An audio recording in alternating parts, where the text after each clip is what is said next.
Educar para la vida es amar el mundo, las otras especies y a la naturaleza.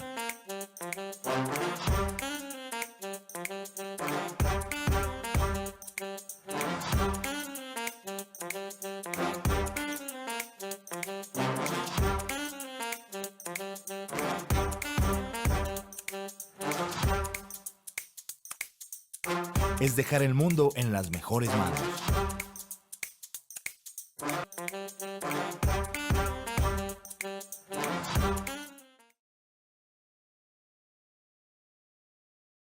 Una vez más acá en el Encuentro Mundial Educar para la Vida, esta vez para ver un documental y poder hablar un poco también con su creador. Hola Guillermo, ¿cómo estás? Hola Natalia, ¿cómo va? Bien, estamos listos para esta jornada. Creo que nos espera una película muy interesante. Vamos a ver con qué nos encontramos. Este documental se llama ¿En qué lugar de tu cerebro estás tú? ¿Tú ya lo conoces, Guillermo? ¿Lo has visto? ¿Sabes algo de él? Sí, lo conozco. Creo que parte de la intención es en el marco del encuentro siempre hemos pensado que una de las cosas que ha sido abandonada por la escuela al conocimiento de los que entran a estudiar hasta que salen es el cerebro. Casi que salimos del colegio sin cerebro y sin conocer el cerebro.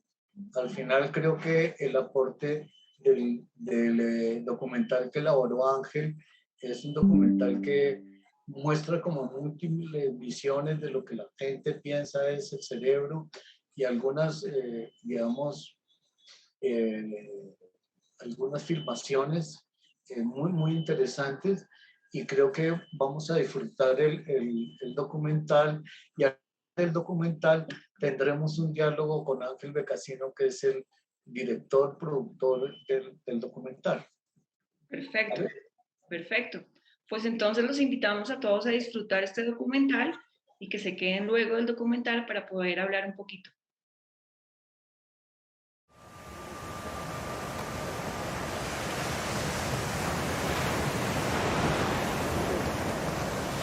El problema de la presencia de las cosas es que cuando algo está demasiado presente, se desvanece, como un humo.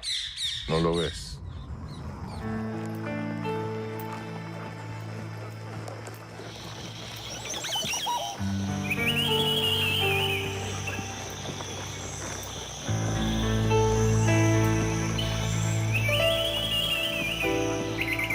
En el principio fue la pregunta: ¿quién soy? ¿De dónde vengo? ¿Por qué estoy aquí? ¿Para qué? ¿Quién piensa en mí? Y el cerebro no ha salido de ahí. Después vino el verbo, para sobrellevar la confusión, para sobrevivir. Desde entonces, los cerebros se dividen en aquellos dormidos y aquellos que no duermen. El cerebro es el centro y el principio de la vida, allí donde se guarda toda la información.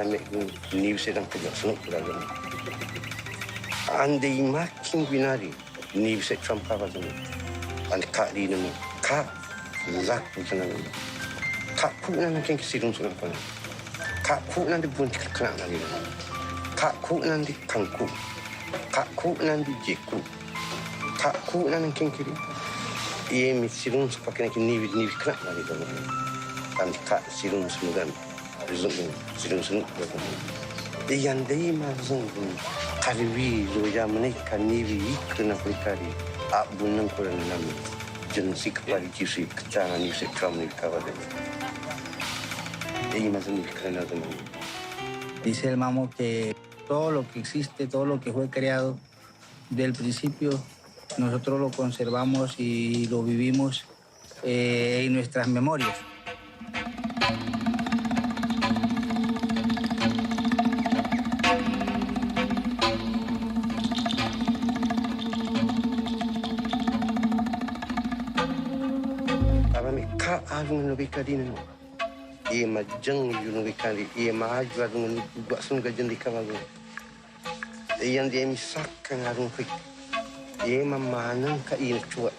Dice el mamo que el cerebro es el alma porque es el que nos orienta, nos visiona hacia dónde podemos trabajar, dónde podemos estar, qué debemos hacer.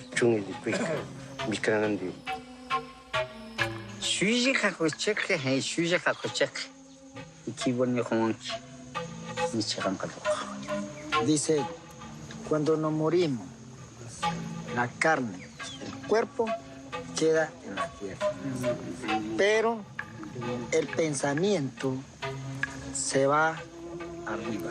Se va arriba con el pensamiento de uno allá. Se organiza para poder nacer otras personas a la familia. El mismo familia coge el pensamiento del finados, ahí donde nosotros nacemos. En el cerebro, el pensamiento solo tiene preguntas. ¿Dónde estuve antes de ser? ¿Dónde estaré cuando haya sido? ¿Qué es la mente? ¿Un campo de energía? ¿Un sistema? ¿La mente es quien opera el cerebro?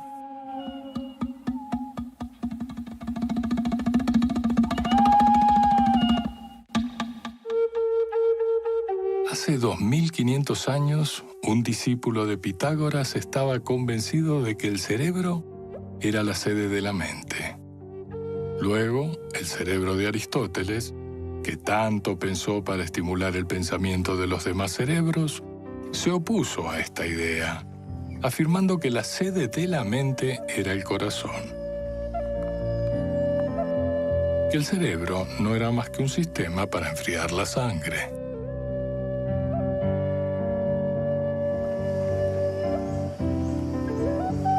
¿Es el cerebro un intérprete químico de estímulos que actúa eléctricamente?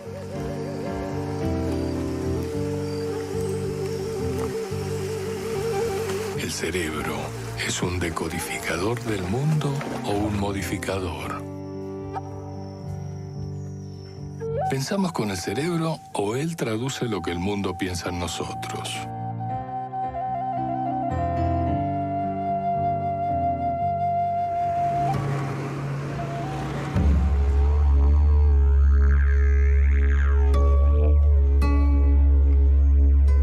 Esa conciencia caótica, simultánea, cuántica, que queremos creer es lineal, sucesiva, se eriza en esa búsqueda de estética que nos ofrece el acto de dar muerte en público y no a escondidas.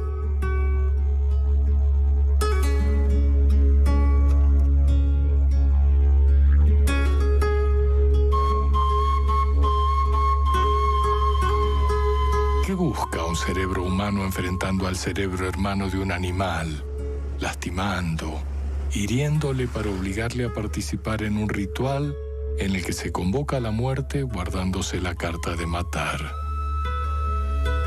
¿O el toreo es solo una suerte de intento de suicidio con público, una versión de ruleta rusa donde en 6 posibilidades solo hay una de morir?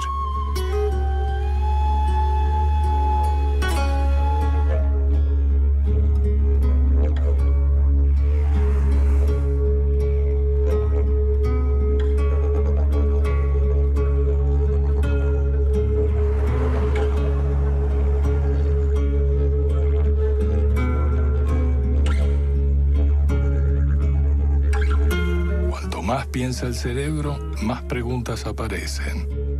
¿Por qué creo que soy lo que no sé si soy? ¿Se apaga la conciencia cuando soñamos? ¿Nuestros genes piensan o solo repiten? ¿Las neuronas se conectan mecánicamente?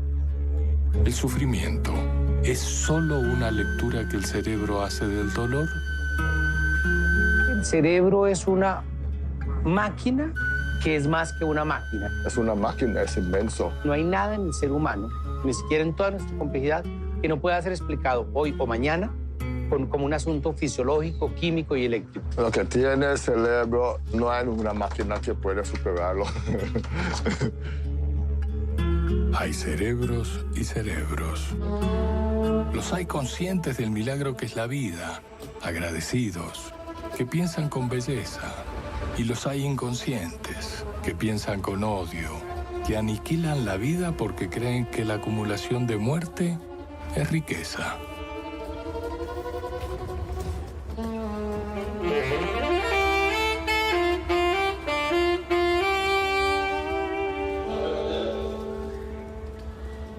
El destino del cerebro es solo mutar y sobrevivir.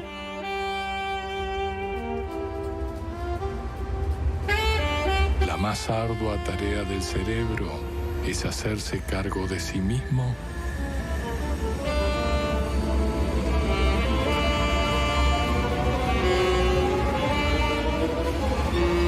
Se dan cerebros sutiles, poéticos, que se sorprenden imaginando más allá de lo que oyen, huelen, tocan o ven. Pero son más los posesivos, que solo ven el mundo en ángulo recto. Son cerebros que producen miedo. El miedo es la enfermedad que más afecta al cerebro. Miedo a morir, a no saber qué hacer con la vida, a perderse, a no estar a la altura de lo que quisiera que otros cerebros piensen de él. Hay cerebros que aman los riesgos, se exponen a ellos, los buscan, no se quedan quietos, mientras otros cerebros no quieren moverse ni que les muevan. Y gimotean, pidiendo seguridades, que nada cambie, que no se altere, que no se mueva. Son multitud los cerebros agujeros negros, que tragan entero, que no metabolizan las experiencias que pasan por ellos.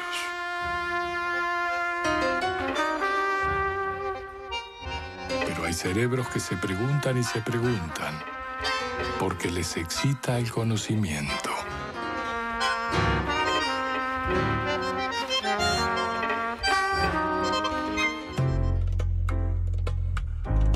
¿Es la mente un campo de fuerzas, como decía Karl Popper? El cerebro es el mayor desafío que nos dan cuando nacemos. ¿El cerebro vive más vidas después de esta vida? ¿El pensamiento es el proceso a través del cual madura la mente?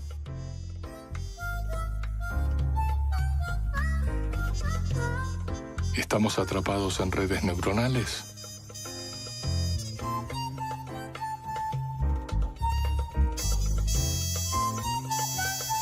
El cerebro es un sistema digestivo que metaboliza información, experiencias, sentimientos.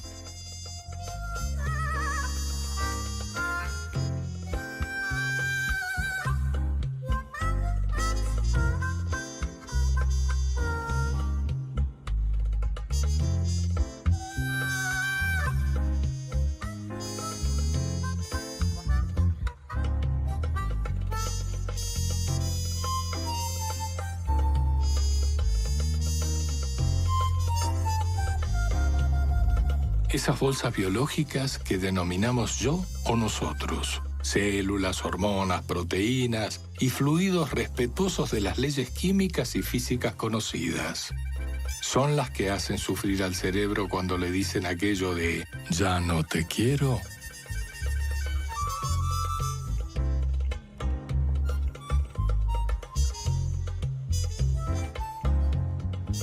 Que un cerebro sueñe con ser Mr. Músculo, tomar el té con el cerebro reina de Inglaterra, tener un autógrafo de Lady Gaga o besarle la mano al cerebro papa, ¿es muestra de una tendencia innata a la frivolidad o a la estupidez en el cerebro?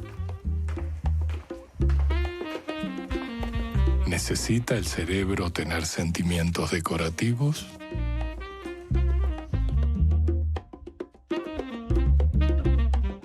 El cerebro es quien controla todo y maneja todas las interacciones y las reacciones del cuerpo. Entonces, desde ese punto de vista, el cerebro es el cerebro. El cerebro, lo que tiene en la cabeza. ¿Llamamos conciencia al cerebro cuando observa al cerebro? Cerebro me di cuenta que lo tenía puesto a partir de los 12 años. Antes lo tuve un poco ajustado porque lo que no era lo que dictaba mi cerebro.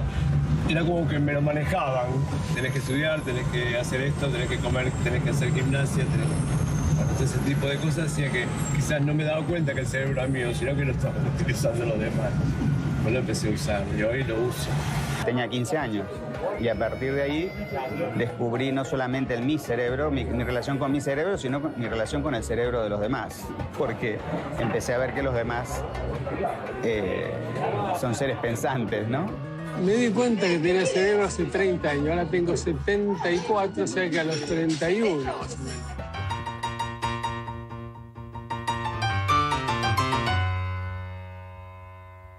¿La conciencia es el yo alojado en el cerebro?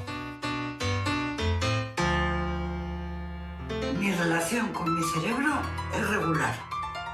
A veces me entiendo con él y otras veces él no se entiende conmigo. Mi relación con él es tumultuosa y en alguna manera también de rendición, ¿no? Asumo que no es necesariamente estable y que no es necesariamente exclusivamente racional. El yo es una instancia tan compleja, tan subjetiva, tan dependiente de tantas cosas, que no estoy seguro que esté ubicada en el cerebro. El yo pasa por lo sexual, o sea, obviamente, por lo deseable. El yo pasa por demostrar cómo soy de deseable, cómo soy de sexual, cómo soy de atractivo, cómo soy de... Yo creo que el yo es aburrido. El yo no mete la pata, el yo no abusa, el yo no comete excesos, tampoco es capaz de poner orden, autoridad. El yo es, digamos, tibio, pero es lo que permite que no andemos por allí autodestruyéndonos o destruyendo a otros. El desamparo, el hambre, ¿son sensaciones del cerebro? El hambre se siente primero en el cerebro, la incertidumbre se siente primero en el cerebro, la falta de oxígeno se siente primero en el cerebro que en los pulmones. Entonces yo creo que todo pasa primero por el cerebro y es ahí donde se procesa el estado de rebelión o el estado de sometimiento. El sentido de realidad. No sabría decir si el cerebro es mi amo, pero sí siento que el cerebro necesita de mí para poder vivir. El ser humano es el cerebro. El resto de cosas son aditamentos. ¿Es el yo la suprema fantasía del cerebro? ¿De ser algo distinto, separado del resto de la realidad? El cerebro es el yo, es decir, es la autonomía, aunque está rodeado de grasa, ¿no? Es una cosa que a veces uno no comprende muy bien, porque flota en medio de la grasa, de la manteca, y allí se deposita la complejidad derecha-izquierda, que deberíamos tener la parte emocional adelante y la parte racional atrás. De esa manera caminaríamos de lado, pero como caminamos para adelante y para atrás, eso indica que el lóbulo derecho te conduce y el izquierdo te induce. Físicamente, el cerebro es 1,2 kg o 1,3 kg de grasa. El material más complejo que se ha descubierto en el universo. Grasa, como esa que tantos cerebros se esfuerzan por eliminar del cuerpo para adquirir condición esbelta. Grasa hecha de cientos de miles de millones de complicadísimas células que denominamos neuronas, en cada una de las cuales está contenido todo el código del supuesto proyecto que somos. Eso que identificamos como el genoma de la especie.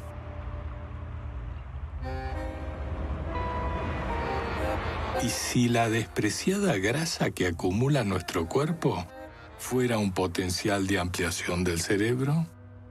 Tal vez la mente sean esas conexiones neuronales que permiten hacer memorias, conservar recuerdos, nombres. Para mí el cerebro es la parte física. El pensamiento nos viene por el cerebro. El alma para mí es el corazón. El corazón le protege al cerebro para que pueda respirar. El alma tiene que ver con las memorias ancestrales de las que uno no puede hacer conciencia. Creo que vienen de los muertos que lo habitan a uno, de los tiempos lejanos.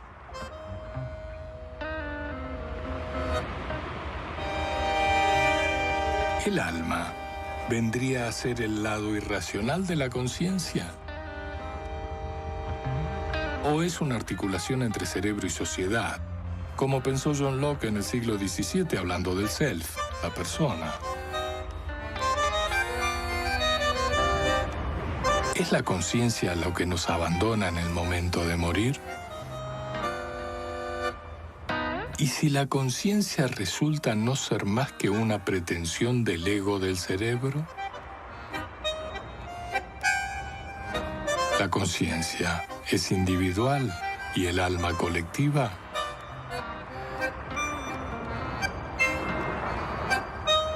En cuanto al inconsciente, ¿comprende al corazón? Esa palabra que se utilizó antiguamente como metáfora de la conciencia y ahora usamos para referirnos al cerebro sentimental.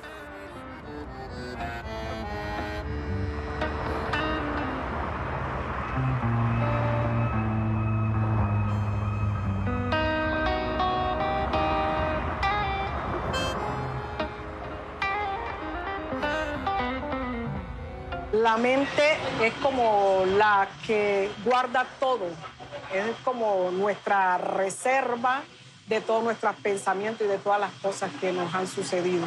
El cerebro nos maneja, nos pone las metas, nos condiciona, nos quita la libertad. Las metas y las ideas fijas condicionan el alma, el espíritu y el tiempo. A mí muchas veces el cerebro me termina comiendo y no me deja dormir, duermo poco y nunca paro de pensar. Nunca paro de pensar. Yo qué sé, son las 11 de la noche, estoy pensando. Me duermo y a las 5 de la mañana me despierto, me quedo en la cama hasta las 8 o hasta las 7, pero sigo pensando. Nosotros nos volvemos en algún momento como autómatas. O sea, empezamos a usar el cerebro y de pronto nos come el día a día, nos come qué está pasando en nuestra mujer. Nosotros por lo general pensamos, ¿qué estará pensando? ¿Qué le pasa? Cosa que no creo que les pasa a ellas.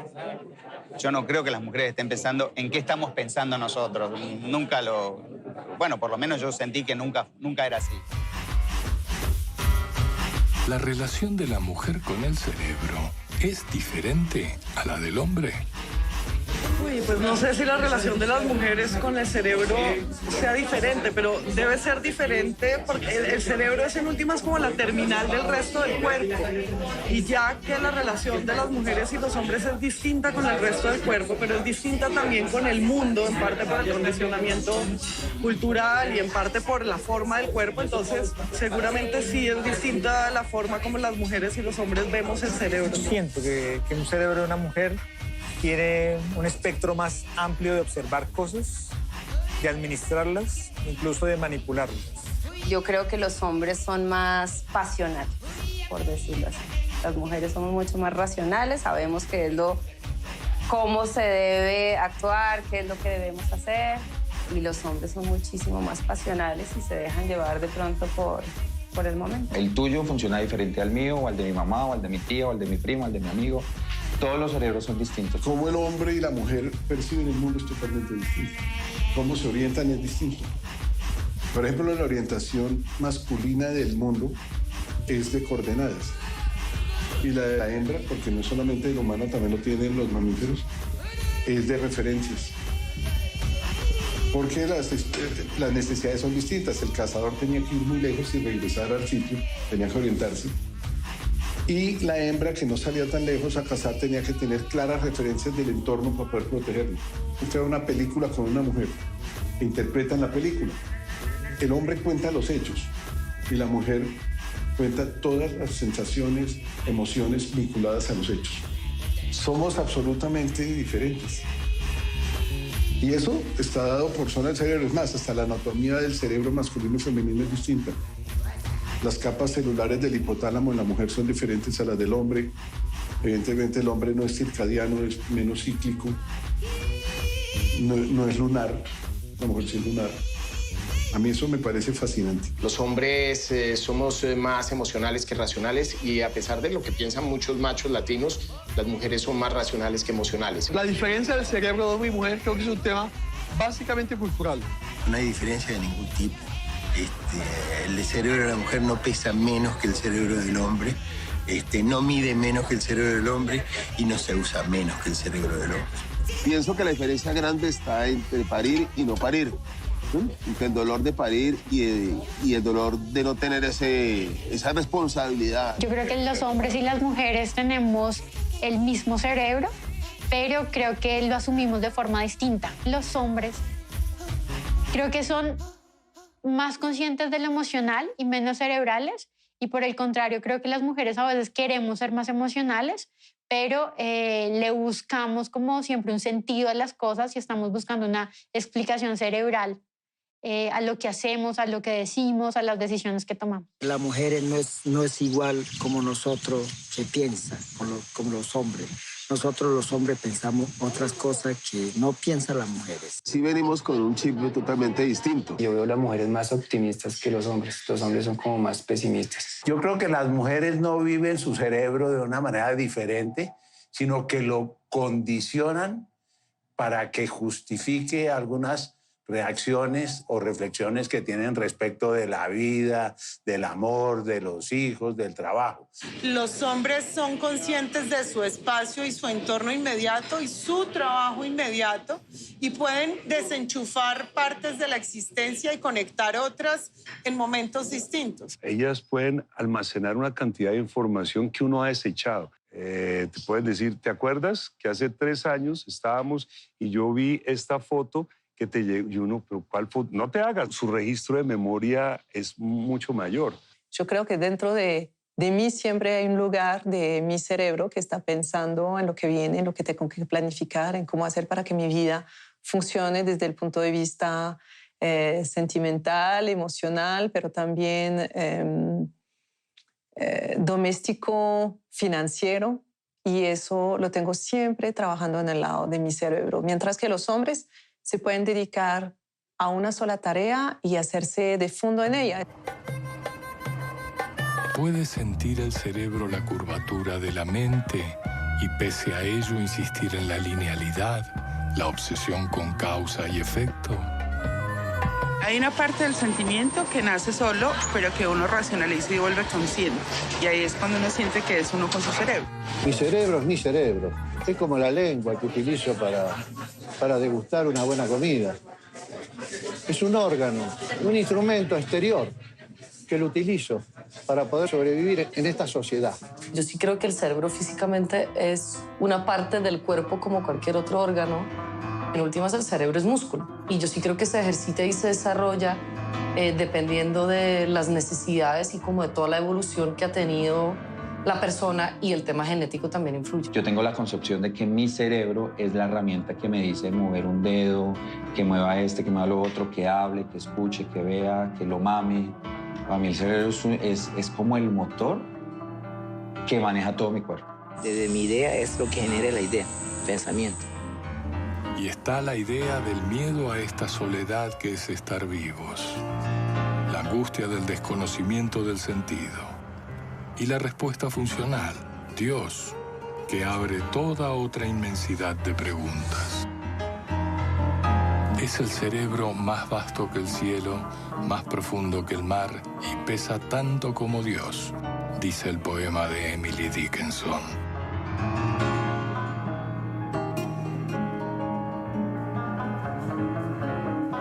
Es una necesidad del cerebro, Dios. ¿Qué es Dios?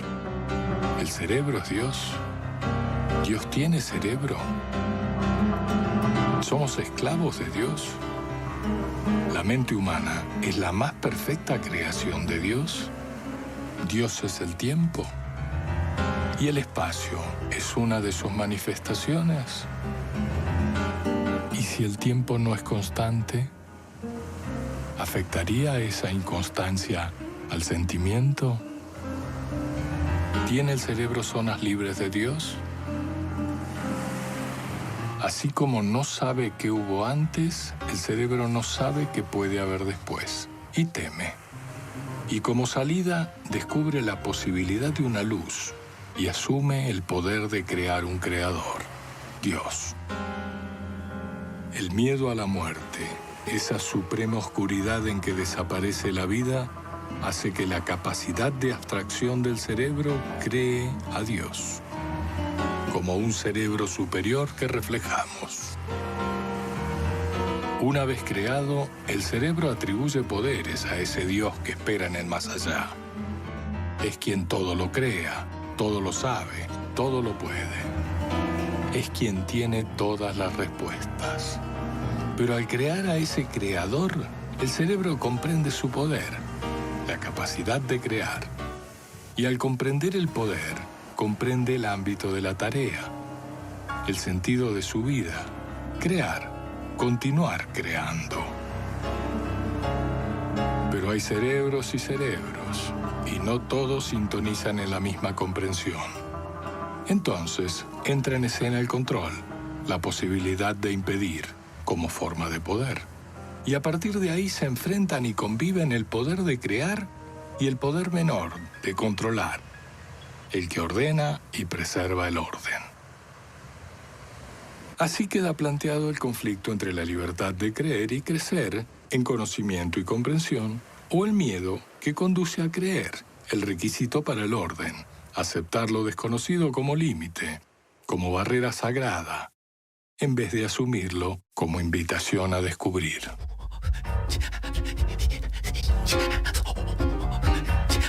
Nuestra palabra Dios no lo utilizamos. Dios,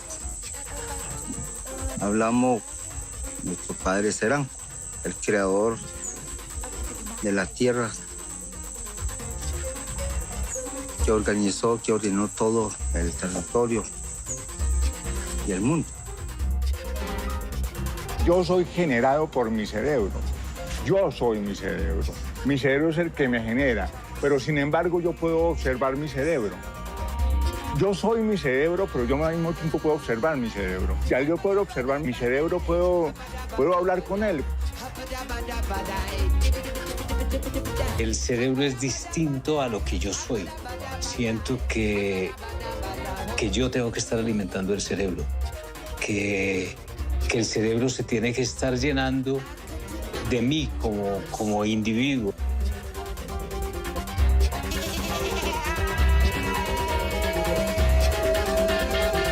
La mente traiciona permanentemente. Cuando uno menos se da cuenta, está pensando algo que no tiene ni idea por qué lo está pensando. La conciencia es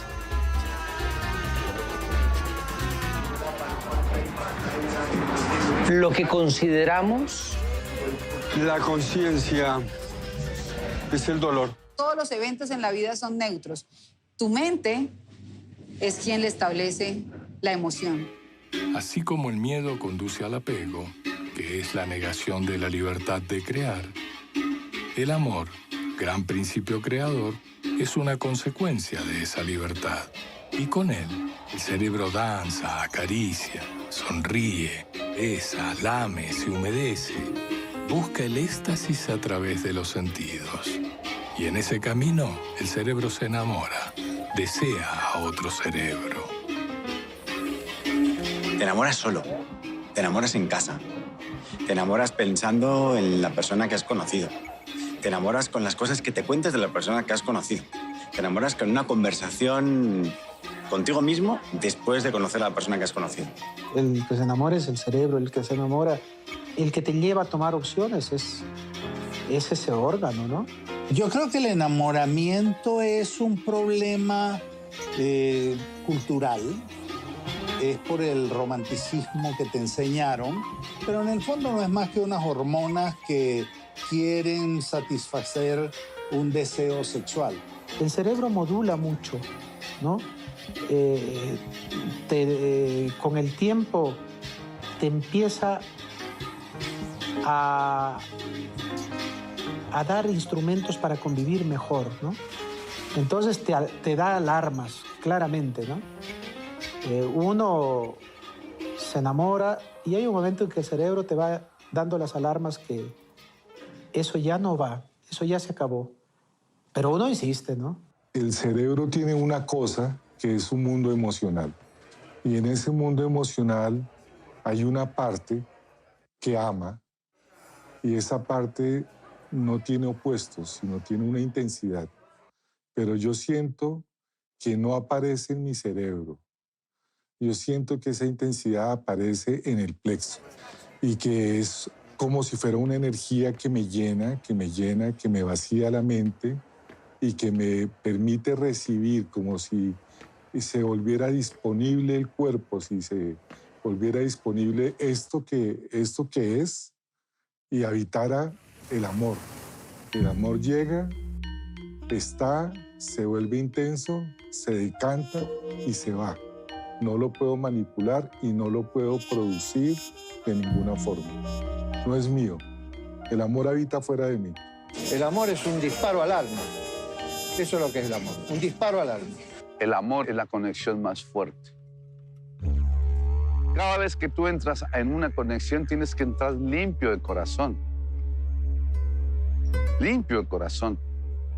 Porque la naturaleza no te oye razones. El universo no te oye razones. El toro es una expresión del universo y él no te oye razones, te oye el corazón, te oye el sentimiento.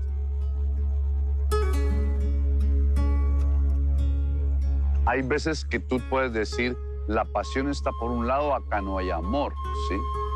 Otras veces, acá hay amor, pero no hay pasión. Pasión, amor. ¿Dónde está el amor cuando cada día millones de cerebros que llamamos animales son asesinados a escondidas, industrialmente, sin testigos, sin que nadie se pregunte por sus derechos, ni por la dignidad con que viven o mueren?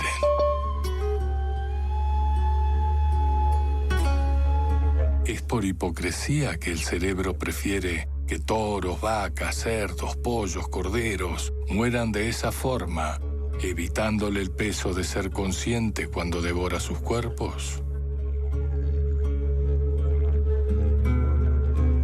En un mundo en que se mata de lejos, con drones, con misiles guiados desde satélites, ¿qué significa en el cerebro contemplar la muerte que habita al toro tanto como al torero? ¿La conexión es la crueldad o es el amor? La derrota del torero es torturar, no es el triunfo. Es un fracaso, la sangre, la tortura, el hacer sufrir al animal. En la relación de bestialidad, el toro es toda la bestia. Y el hombre tiene algo de bestia, pero es superior el toro. Porque somos animales. Pero no tenemos todas las coordenadas para actuar ahí. El reflejo es medio milímetro, que te separa de tu piel con la piel del toro, con el pitón. Tú cometes un error y por medio milímetro te mueres. El toreo es algo más que lo que dicen los animalistas. El toreo es un espacio donde tú entras en conexión. ¿Es una función del cerebro decidir cuál vida aceptar vivir, someterse, rebelarse, resistir? Lo inconsciente es atemporal y solo la conciencia se interrelaciona con el tiempo. El universo no te entiende de conciencia. El universo te escucha es a través del corazón. El amor es la energía que hace florecer al cerebro. Y cuando no lo tiene, es cuando el cerebro se marchita, consumiéndose a sí mismo. Cuando te enamoras, es tu cerebro el que se enamora, porque es tu cerebro el que se vuelve loco y empieza a soltar serotonina y empieza a soltar oxitocina. Y entonces, por ejemplo, que suelta mucha serotonina, por eso nos volvemos obsesivos. Por eso algunas personas dicen que el enamoramiento es como las drogas, porque pues también hay drogas que suben tus niveles de serotonina. O sea, si tú consumes LSD, pues va a afectar tus receptores de serotonina. Si tú consumes oxicodona o éxtasis, también van a afectar diferentes receptores. Después hay gente que dice que el amor es como las drogas. Depende de cómo tú definas el amor. Si defines el amor como una construcción social en la cual se crean unas dinámicas de confianza y de apoyo y de interdependencia entre dos personas, pues no es química. Se puede ir reforzando químicamente, pero no es meramente química como el enamoramiento. El cerebro es realmente el órgano sexual, porque es el que configura las fantasías, el que configura el objeto sexual, es el cerebro. El cerebro es el órgano sexual por excelencia. Y hay otra cosa que no se puede negar y que ha sido parte de nosotros los primates durante toda la evolución, que es la capacidad de la mano, o sea, la destreza, o sea, cómo cogiendo los pequeños frutos de los árboles el primate distingue qué es lo que le conviene y luego surge el color como diferencia lo podrido de lo verde y lo que está dañado y lo que está maduro. Y así se produce esta relación minuciosa de la mano que luego se convierte en la caricia y que luego se convierte en el erotismo y se convierte en la sexualidad humana, que es fundamental y que es el placer. Lo ejemplarmente humano es el placer, eso es lo fundamentalmente humano. Lo fundamentalmente humano no es la reproducción. La reproducción es lo fundamentalmente animal. Pero en el animal humano, en este animal particular, en este curioso animal literario que somos los primates, pues no es la reproducción, sino que es el placer. El deseo es el bendito ego que nos molesta a toda hora. Desgraciadamente, buena parte de mi vida sexual ha sido una vida sexual muy cerebral, una vida sexual muy atenta a una performance. Y creo que esto es terriblemente limitador. Tiene que ver con una sensación de tener que estar dando la talla en una performance. Es algo muy relacionado también con la pasión por la vanidad, tan típica de nuestros tiempos. Cuando uno es capaz simplemente de aceptar su cuerpo como es, de aceptar que el rendimiento sexual no tiene ningún sentido que ser una variable a respetar, cuando uno puede simplemente ser tal cual es en la cama con toda su torpeza, todos sus defectos, solo quizás puede empezar a dejar la cabeza para habitar un poco más el cuerpo.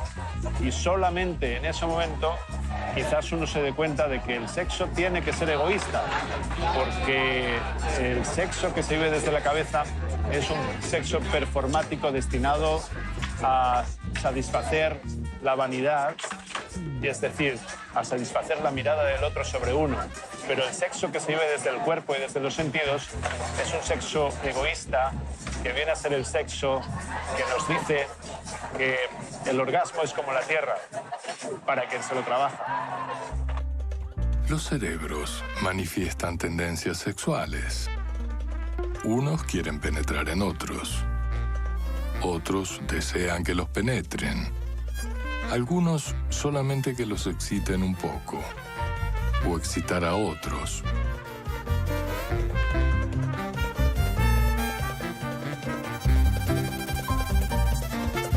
A unos cerebros les crecen en el pecho un par de bultos o bultitos que excitan a otros cerebros que sueñan con tocarlos o se obsesionan con volver a chupar como lo hicieron en sus primeros tiempos, luego de haber tomado forma y nacer.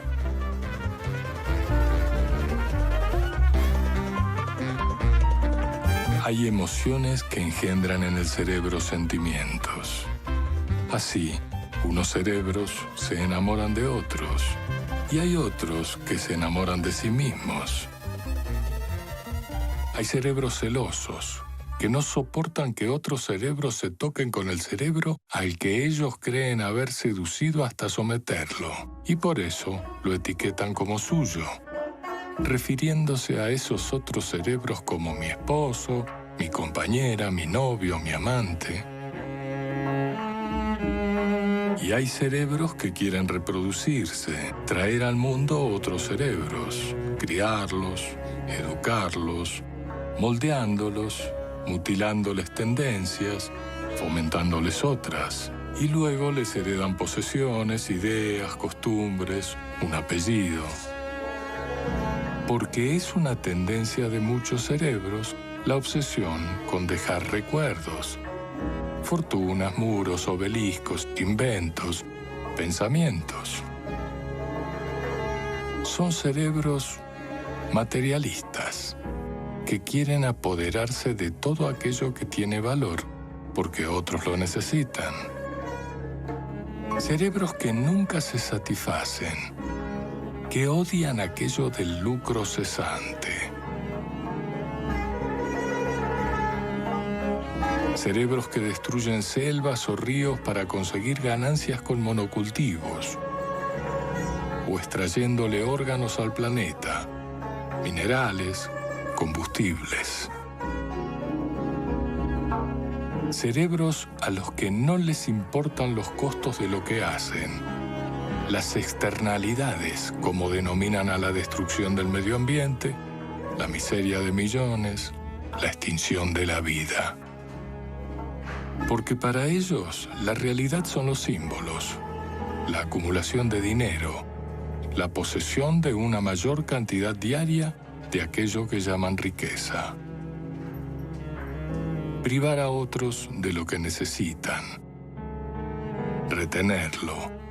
Alimenta en ellos la idea de ser poderosos. Una idea que consumen como espectáculo millones de cerebros con ansias de ocupar el lugar que estos ocupan. Y para los que los poderosos se exhiben peleando los primeros lugares de rankings, donde quien más luce es quien más priva a los demás de lo que haría sus vidas más felices, alegres, sanas, vivibles.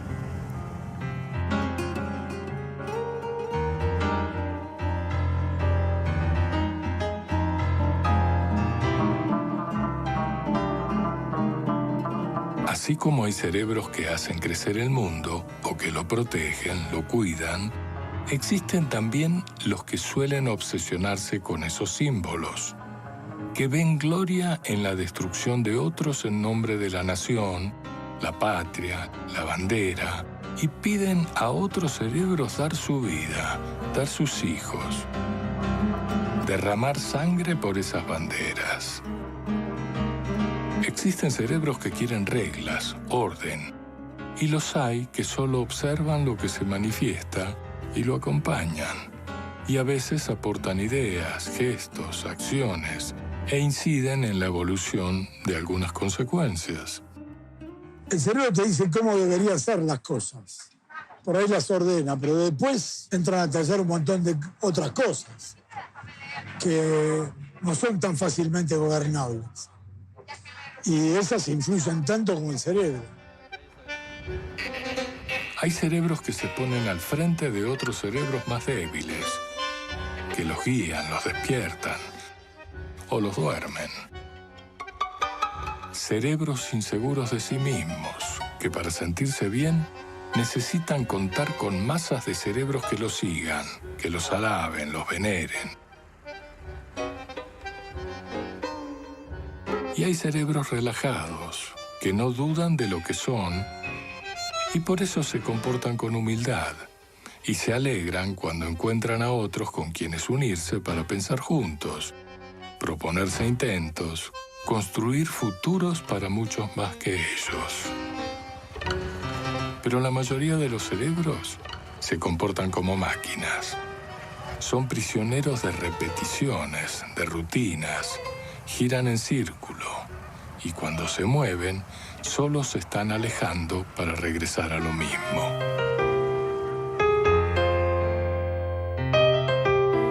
Hay una historia donde todos los órganos se reunieron y el corazón dijo, yo soy el más importante, porque yo soy el que bombea la sangre. Si yo no lato, no hay vida. El cerebro dijo, yo soy el más importante porque yo soy los pensamientos. Nada se mueve sin que yo mande la señal.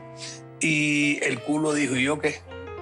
Y todos se rieron, todos se cagaron de la risa. No, el culo, ¿tú qué vas a hacer importante? Sea bueno, está bien, hizo así y se cerró. A los 2 días, la cabeza estaba que se explotaba, los ojos que se salían, el corazón latía más rápido y se dieron cuenta que también el culo es importante.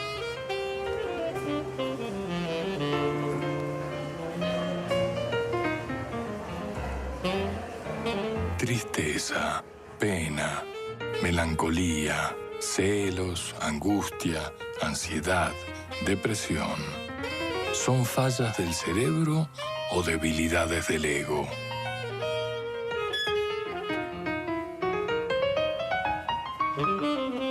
¿Es el nirvana la extinción de los deseos del cerebro?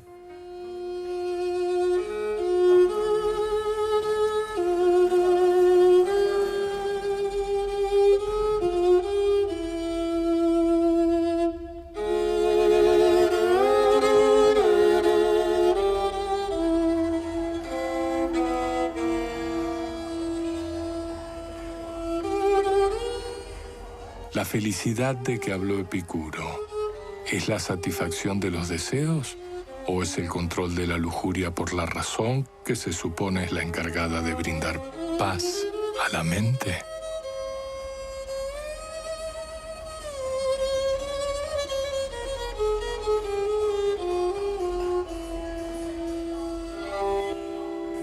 Se dice que aprendemos a usar en forma correcta la mente mediante la lógica, el arte de la razón de los griegos, lo que Aristóteles denominó la analítica. En esa dirección, unos cerebros aplican la inducción, el razonamiento de lo particular a lo general. En tanto otros, la deducción, el razonamiento de lo general a lo particular.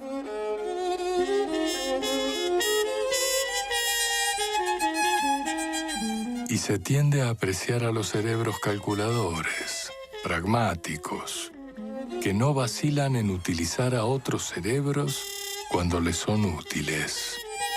En tanto que se desprecia a los cerebros idealistas, melancólicos, a la intemperie en la inmensidad de la vida, perdidos de sí mismos.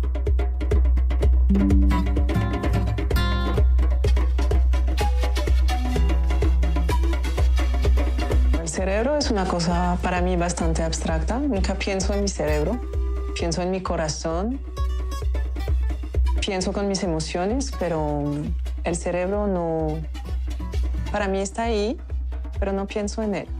Hay estudios en los que se concluye que la corteza cerebral, la capa más externa del cerebro, es lo que más ha crecido en los mamíferos y que en la corteza cerebral de todos aquellos que el cerebro humano califica como animales, funciona lo que denominamos mente, esa área donde se integran sentidos, recuerdos, pensamientos y se genera la conciencia. Lo cual significa que, científicamente, el cerebro humano comparte con perros, caballos, gatos, tigres, vacas, chimpancés, ardillas, delfines, elefantes, la conciencia, el tener mente, el reflexionar sobre el mundo, el buscarnos a nosotros mismos. Parece que como que uno solamente viviera en su mente, en su cerebro. Para mí el cerebro es un órgano, es una masa de material biológico donde están ocurriendo algunos procesos químicos que dan lugar a electricidad, y esa electricidad, de algún modo bastante místico y mágico, produce pues, lo que llamamos conciencia, ¿no? Igual que ejercitas el cuerpo, igual que trato de ir al gimnasio para poder estar en forma y tener salud, pienso que también es necesario ejercitar el cerebro, ejercitar la cabeza. Y por eso necesitas leer, necesitas pasear, necesitas ver cosas distintas, necesitas hacer cosas que nunca antes has hecho, porque el cerebro finalmente para mí es un músculo y se va nutriendo. Yo siento que en el cerebro es donde se van construyendo estas redes de formación que van formando quiénes somos. Para mí el cerebro es el alma del ser humano. Cuando no te funciona el cerebro, lo que hay es un estuchito muy bonito, pero si el cerebro no está, tú no eres nadie porque ya no existes. Uno existe a partir del cerebro. El cerebro es útil, por ejemplo, para la automatización de las cosas. Me trae en piloto automático hasta la oficina, me lleva hasta la casa, me ayuda a hacer la comida sin estar concentrada. Pero desde hace un rato para acá venimos peleando por el control de mi vida. Yo creo que uno tiene que tener como unas gimnasias mentales para darse cuenta cuando tiene posibilidades de que el cerebro se la gane a uno o uno combatirlo, ¿no? Para ayudarle. Del cerebro la parte derecha, la parte emocional, la parte erótica. La izquierda es como para reprimirla, que es la parte tanática, es el miedo, la racionalidad, el temor.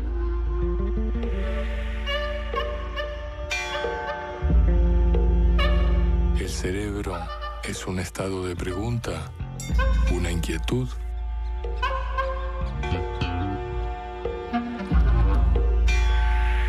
¿Refleja la memoria lo que fue? ¿O es una acumulación de datos a los que vamos modificando, acomodando, adaptando, reinventando la forma de nuestros recuerdos?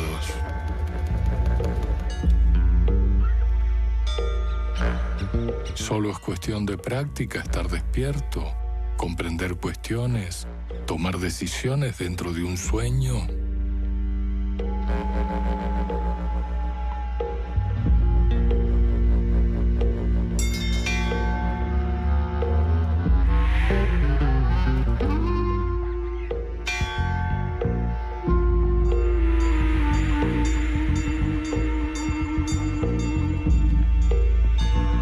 ¿El cerebro es uno o hay en él dinámicas de contradicción o independencias que actúan como interdependencias? Siento que hay dos. Uno soy yo. Uno es lo que me pasa a mí. Uno es lo que me sucede todos los días, desde que me despierto, desde que tengo como una conciencia, desde ese momento en donde yo miro un rincón y ese queda registrado en el cerebro. Yo como algo queda registrado en el cerebro, pero yo soy como un recopilador de información para el cerebro. Pero siento que el cerebro es él y yo soy yo. El universo cabe en el cerebro, la única parte donde cabe el concepto del infinito es en el cerebro. El otro día alguien me preguntó una cosa que resume bien el tema. Me dijo, ¿cuándo van a hacer un trasplante de cerebro? Yo le dije, no, ¿cuándo vamos a hacer un trasplante de cuerpo? Porque es que usted no está en su cuerpo, está en su cerebro. La relación mía con mi cerebro es fluctuante. A veces recuerdo que lo tengo puesto, que lo tengo colocado y me comporto de una manera más racional, pero en general mi cerebro está ahí, forma parte de mi vida sin que yo tenga conciencia de que lo tengo y que lo estoy usando. Creo que a veces no nos damos cuenta de que tenemos cerebro y de que el cerebro, pues, bueno, es la parte más importante del ser humano, ¿no? Si no tuviéramos cerebro, vamos. A veces me he preguntado si mi cerebro es como el núcleo de mi yo o el asiento de mi yo, porque el hecho de que me haga esa pregunta y pueda imaginar mi cerebro desde otro lugar, pues ya implica que tal vez no estoy totalmente identificada con mi cerebro, ¿no? Si me puedo mirar, si puedo mirar mi mente o si creo que la puedo mirar, pues hay otro lugar desde donde miro mi mente que puede estar más bien ese otro lugar más cerca del núcleo de mi yo que mi cerebro. ¿Por qué un cerebro se orienta al resultado, a una meta, un objetivo, y olvida el placer de dejar que el camino, el proceso, el día a día le muestre lo sorprendente que puede ser cualquier camino? Yo sí creo que el cerebro debe detenerse a reflexionar sobre sí mismo seguido.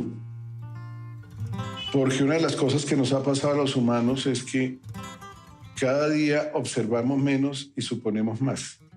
Y el cerebro es una máquina que en gran parte de su biología se ve que está construido para observar mucho e interpretar después. Ahora nosotros empezamos interpretando, entonces no observamos nada. En últimas, el cerebro tiene la obligación de entender la realidad. Primero, antes de pensar en crear la realidad.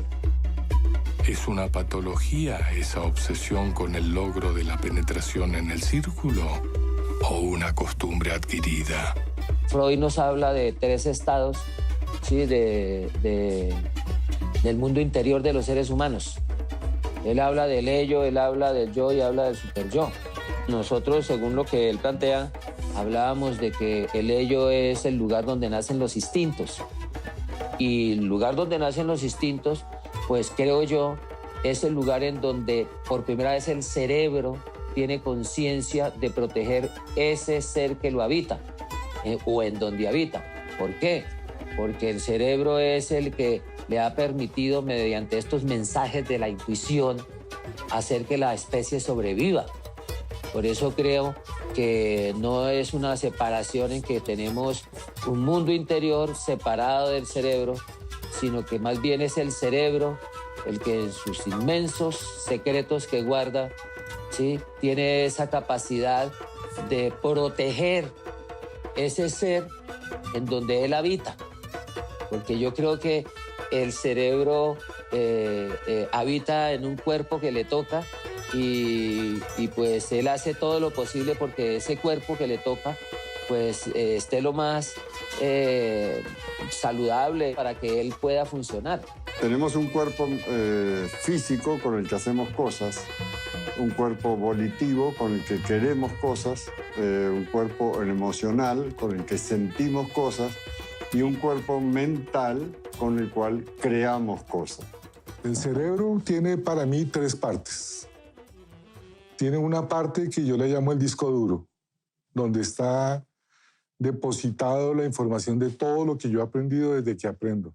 Tiene una parte donde funciona el intelecto, donde funciona la contemplación, la meditación, el estado de la pregunta, lo que uno aprende como un idioma, la música. Pero el cerebro tiene otra parte que yo lo llamo, por darle un nombre, el centro intelectual superior. Y para mí, el centro intelectual superior está habitado por el ADN divino.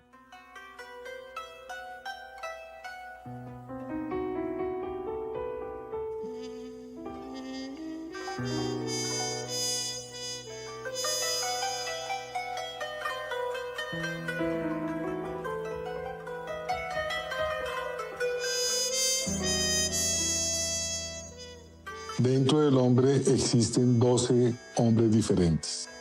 El primer hombre es el hombre físico. El hombre físico está compuesto por su parte instintiva, su parte mecánica, su sexualidad, los sentidos, el instinto y la intuición. Luego hay un hombre 2. El hombre 2 está compuesto por sus emociones, sus sentimientos y algo que nosotros llamamos el centro emocional superior, que está compuesto por los 99 nombres sagrados.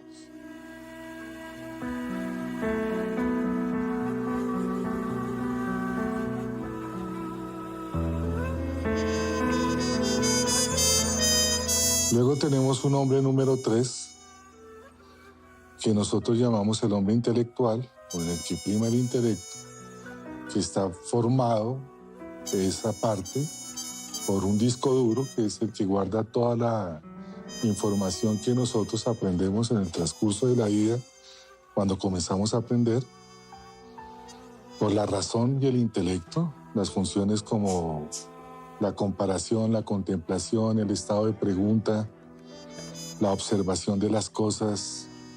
Esos son los 3 tipos de humanos que existen, y la mezcla de esos 3 tipos es lo normal que nosotros encontramos ahora. Después de eso siguen otro tipo de hombres.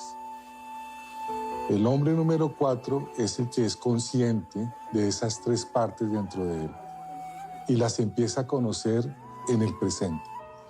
No a través de un estudio intelectual, sino a través de una experiencia vívida. Él aprende a relacionarse con esas 3 cosas y a tenerlas en el comer, en el hablar, en absolutamente cualquier cosa que suceda. Trata de que esas 3 cosas estén ahí hasta que eso funciona mecánicamente. El hombre número 5 tiene dos funciones. Tiene atención y tiene un estado de presencia. El hombre número 6 tiene todo equilibrado, la atención, su estado de presencia, y en él aparece la voluntad. Una voluntad que no está manejada por el deseo, sino por la capacidad de ser. Él empieza a ser y tiene la posibilidad de ser.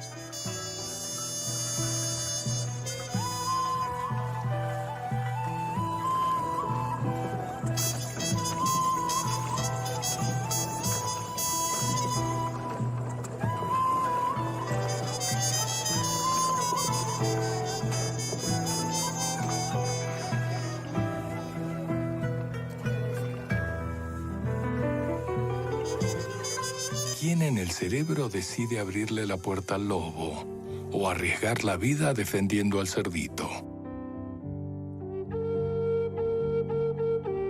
¿Es un prejuicio de algunos cerebros considerar a otros menores de edad? ¿O es una argucia para competir con ellos con ventaja, limitándoles el campo de acción? ¿Es la estética un juego de engaños que inclina al cerebro a creer, por ejemplo, que las manzanas hermosas son más ricas que las feas?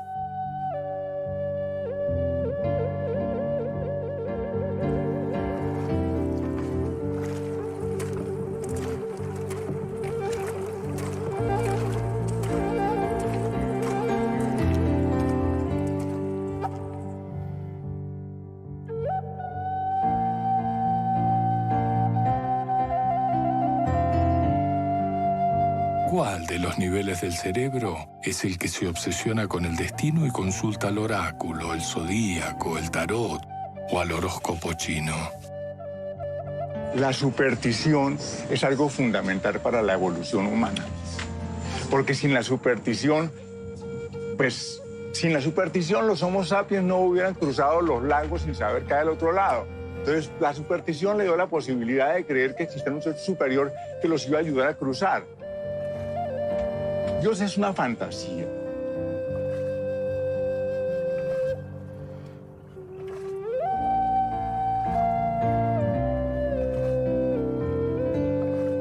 Dios no es más que un superhéroe más, es un personaje más. Lo que existe sí es la red de la creencia. Lo que mata a un Dios lo hace vivo, es la red de la creencia. Cuando la red de la creencia desaparece, pues el Dios desaparece. Por eso han desaparecido los grandes dioses de la antigüedad. Zeus, ¿por qué desapareció? Porque la red de la creencia se acabó.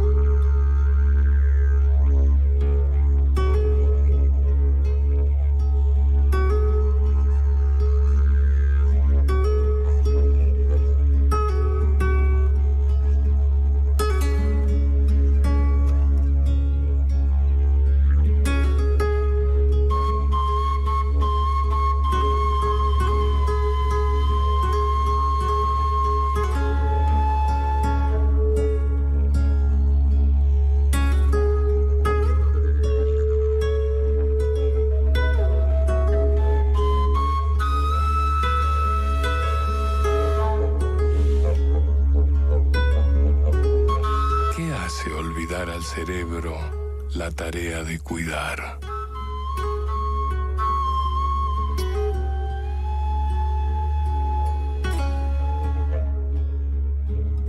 El cerebro que detona una bomba que aniquila cientos de miles de cerebros. Los que aplican a otros toda su fuerza letal y hacen de sus vidas un infierno para que acepten que ellos son una raza superior o que son el pueblo elegido por Dios. ¿Son la aguja en el pajar o solo otro tipo de cerebro normal? ¿Califican como víctimas de una fría pasión? Y esa idea del odio como atributo de Dios es una enfermedad del cerebro que aún no hemos sabido diagnosticar, una debilidad, una inseguridad extrema.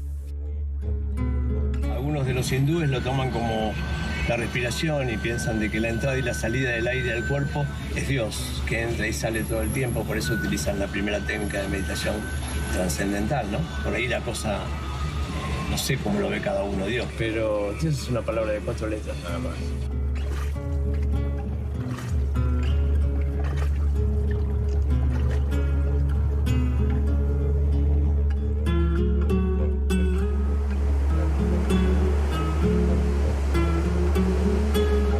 ¿Por qué el cerebro se empeña en construir paredes de cemento, acero, vidrio, para guardar entre esas paredes los restos de la vida cuando la ha perdido?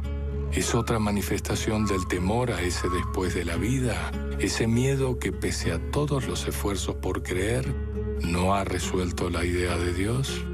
Yo miedo a la muerte no le tengo, pero tengo miedo al sufrimiento, a la decrepitud, a volverme tonto, a no poder hilar 3 ideas seguidas, ¿no? A eso uno, la verdad que sí, te da bastante aprensión. Morir es una cosa normal. Si la muerte es la muerte, morir te morís. No es tan dramático morirse, eso era antes. Todos nos vamos a morir. No pasa nada. ¿Qué tanto miedo le tenés que tener a la muerte? Te morís y chao. Aparte, la muerte no duele. Morirte significa que no te recuerden más. Eso es morirte. Ahí te morís. Si no, no te morís.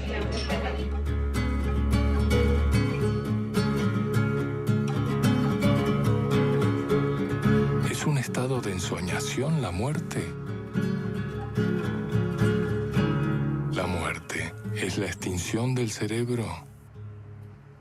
El cerebro sobrevive 7, 8, 9 segundos después que el corazón se detiene, y en ese caso, ¿son segundos de pánico o de comprensión final de lo que ha sido su vida? ¿A dónde va el cerebro cuando mueres? ¿Se reintegra al gran cerebro universo? ¿Se diluye en él? ¿O se queda vagando en la nada hasta diluirse y desaparecer? Y en este caso, cuando se hacen autopsias de lo que quedó como materia, el cerebro que habitó ese cuerpo sigue apegado y observa por morbo, por curiosidad. Yo creo que la muerte es la muerte del cerebro. El cerebro deja de ser cerebro cuando se muere. Y cuando se muere, muere el ser humano. Tú cumples un cometido en esta vida y luego mueres y más adelante te ponen otra tarea y vienes de nuevo al mundo a cumplir otra tarea. Yo creo que soy un alma que ahora tiene un cuerpo. El apego a las formas, al volumen, al territorio, a lo que percibe como el poder, ¿es lo que expresan los cementerios? ¿La resistencia a la idea de ser olvidados por quienes siguen viviendo? No es que tenga alma, es que soy un alma con un cuerpo y una mente. Pero soy un alma. La muerte, la que conocemos en esta dimensión, es la muerte física. Pero no hay una muerte emocional ni mental, sino hay un continuo mental. Hay un continuo mental. Y ese continuo va de una existencia a otra.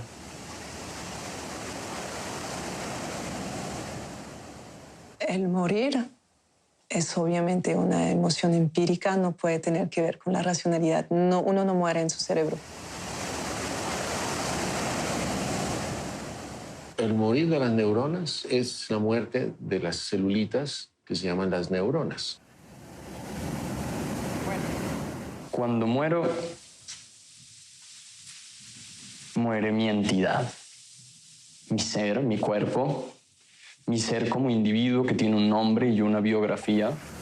Se acaban los procesos biológicos que me hacen ser quien soy, el latido de mi corazón, la electricidad de mi cerebro, mis procesos gástricos, mi continencia, mis músculos, cesan. Yo siento que se apaga, cumple con haber tenido toda esa información que yo le di. Siento que ahí termina como nuestra compañía. Pues todos especulamos qué va a pasar después de la muerte, pero tampoco recordamos en ningún momento qué pasó antes de la vida y si estábamos muertos antes de estar vivos. La muerte se consolida es en el cerebro. Cuando el cerebro se apaga la vida y queda un vegetal. El cerebro se va con la muerte. La energía va a seguir en otras formas. Igual que todo, pues, todo el ciclo de la vida, igual que literalmente como cuando hacemos popó, pues eso va a ayudar a un ecosistema y eso se va creando y todo va creando energía de una forma u otra. Pero el yo desaparece. Quiero pensar que el alma sigue ahí y que se tira para otro lado. Quiero pensar, y si no me llevaría un fraude, vamos, me llevaría una desilusión, porque entonces no tiene sentido la vida. Dicen que cuando uno muere y el alma sale, eso lo han pesado, ¿no? Como que 37 gramos, yo no recuerdo el peso exacto, pero sí, ahí parece que existe algo, pero a nivel intuitivo, ¿no, Ángel? Parece que hay algo que va más allá, llamémoslo. O sea, eso se resuelve ahora con todo este tema de la física cuántica y el comprendernos más como campos de energía, ¿sí? Incluso lo que llamamos materia. Son campos de energía. Yo creo que eso resuelve como esas binariedades, ¿no?, que hemos establecido entre alma, cerebro, mente, materia.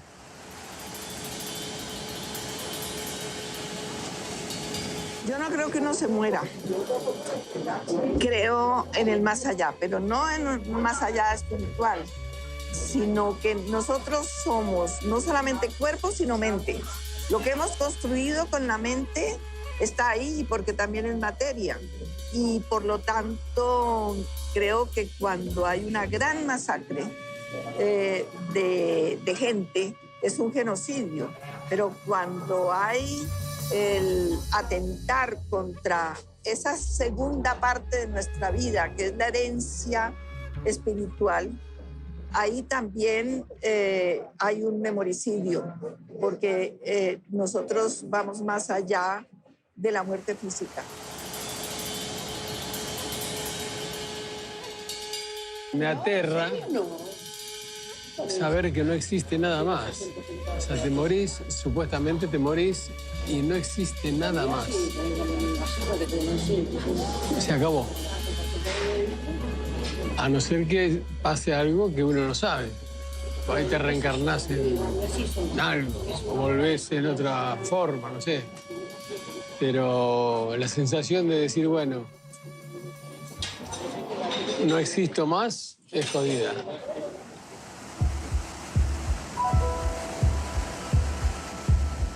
Se muere lo que eres, ¿no? Y lo que eres es algo, no es solamente la parte racional de tu cerebro, es también o quizá fundamentalmente la parte emocional, y también es tu posición como eslabón en una cadena de relaciones y emociones que conforman algo así como una especie de cerebro común o mente compartida, ¿no?, de la que formamos parte, ¿no? Yo, en estos últimos años en los que he sido muy activo como nodo de conexión emocional y racional con otros seres humanos, cada vez siento más esto, ¿no?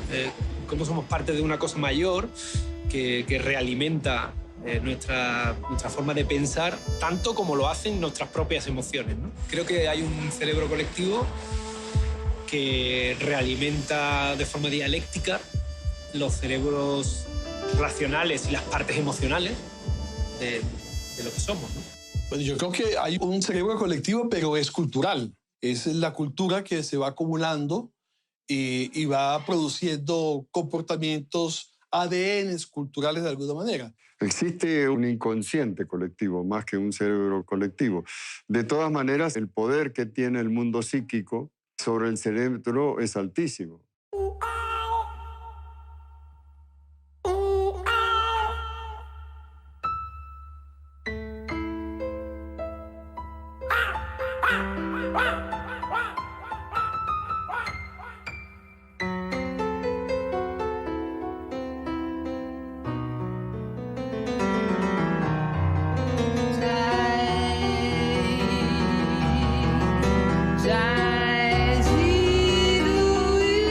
Hay cerebros obsesionados con enfermedades, temerosos de peligros, accidentes, imprevistos.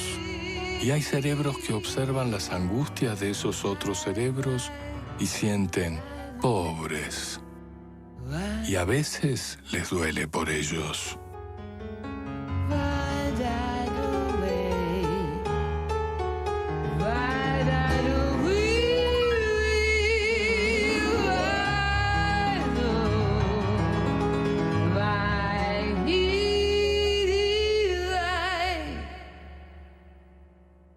Si vamos a ver dónde están nuestros sentimientos, pues están en el cerebro.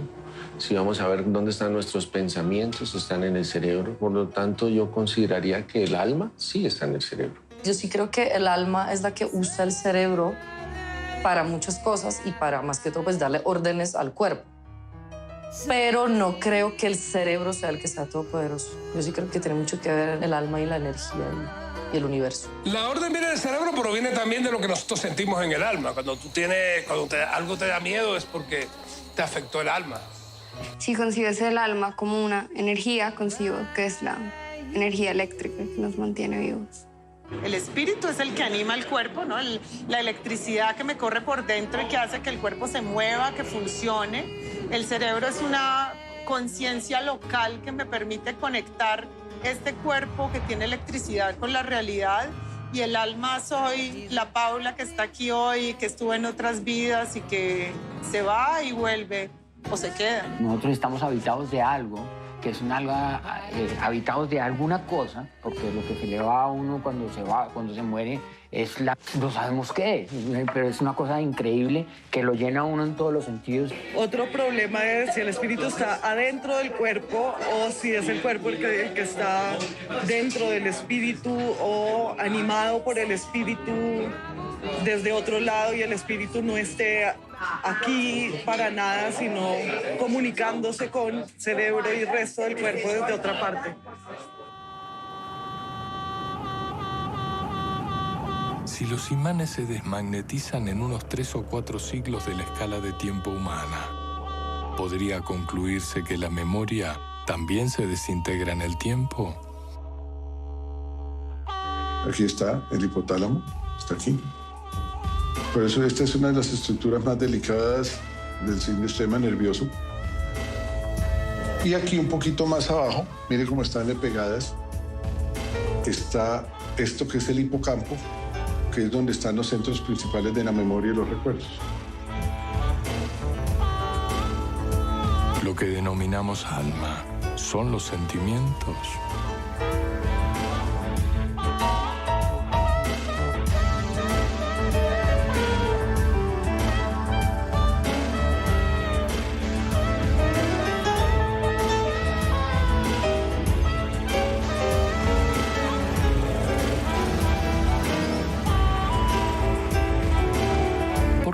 Cerebro se cierra a la sorpresa, al imprevisto, y gimotea pidiendo que todo sea previsible, seguro, sin riesgo de sobresaltos, sin vida.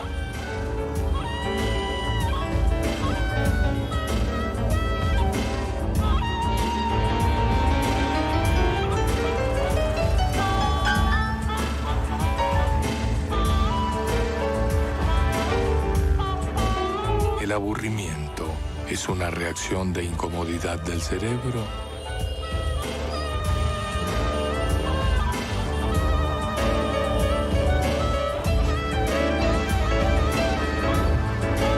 Lo natural en un cerebro es ser amable, generoso, y es una patología lo que lo transforma en pedante, egoísta.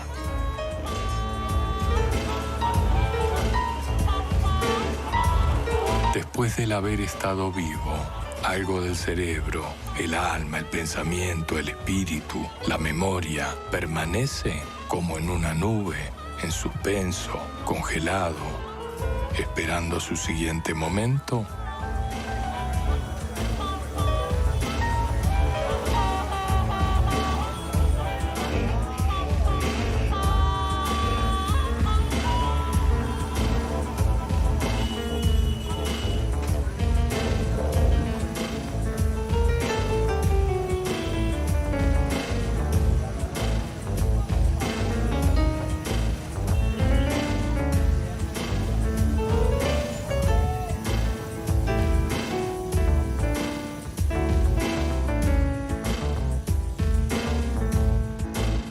Queda por repasar el papel de la pasión en el cerebro. Ese estado que cuando irrumpe, crece sin freno. Se apodera de la voluntad y la libera de todo control. Y también la desesperación sexual, la obsesión con la felicidad, los estados de sufrimiento placentero, la profunda necesidad de afecto.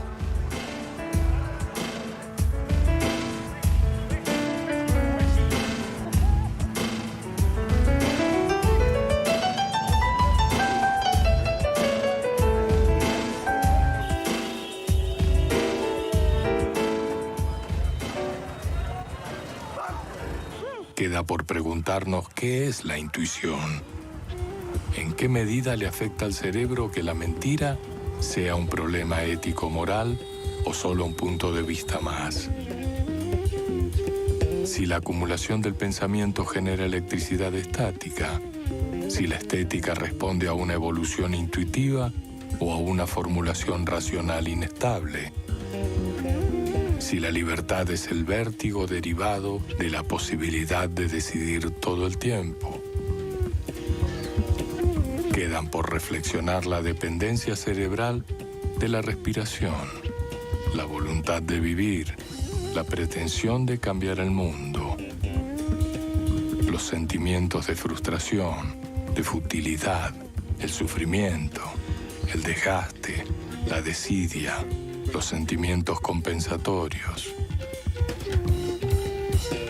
Y también si pasividad y mediocridad, esos componentes centrales del conjunto de cerebros que es la humanidad, con sus problemas de género, uso del gerundio, pertinencia del yo en el relato del mundo, y la indiferencia hacia la realidad de envidia, codicia, hambre, dolor que se podría evitar, ¿son temas fundamentales a resolver en el camino de la evolución o solo lastres de una congénita estupidez?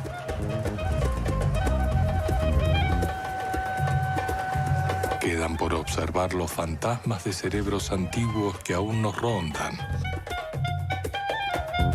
Aquellos que vigilan en nosotros el culto a las grandes palabras: poder, justicia, nación, futuro, gloria, Dios, hasta hacernos olvidar la importancia de las pequeñas, que harían nuestras vidas más placenteras, como humildad, paciencia. Quedan por observar la vanidad, el egoísmo, la mezquindad, el sentimiento de impotencia, la ira, la paranoia, la búsqueda de enemigos, la melancolía, el spleen del que hablaba Baudelaire.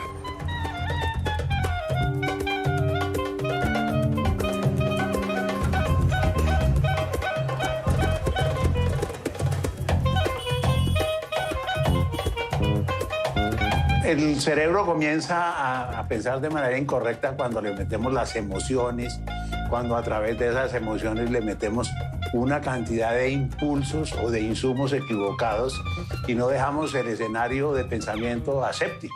La única parte donde cabe el concepto del infinito es en el cerebro. ¿Solo hay yo en la cabeza o también lo hay en el gesto del cuerpo, en las piernas, el hígado, el sexo? A la gente la decapitaban. Si decapitara a la persona, suponía quitarle la cabeza al yo. Entonces el yo no estaba en la cabeza.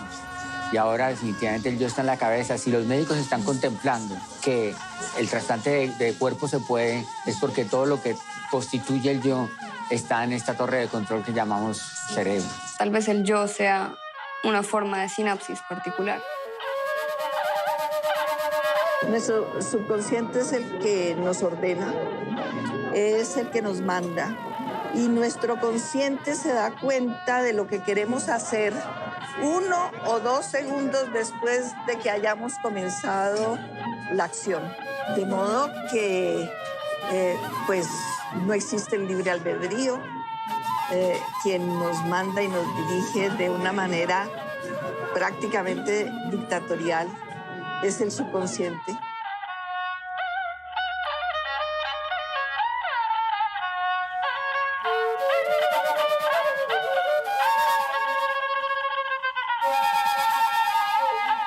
En el orgasmo, irrumpe, emerge, se derrama el inconsciente.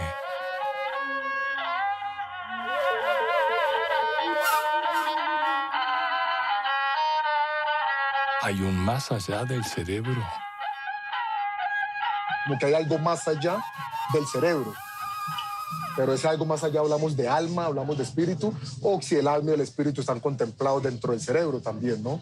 Lo que sí creo es que mi cerebro es menospreciado por mí, es a veces hasta ignorado, ¿no? Y cuando soy consciente de él es cuando él empieza a, de manera caprichosa, a sacudirme, a gobernarme. El cerebro está compuesto de partes, pero la mente es la suma de todas esas partes y además la interrelación energética de todas esas partes, ¿sí?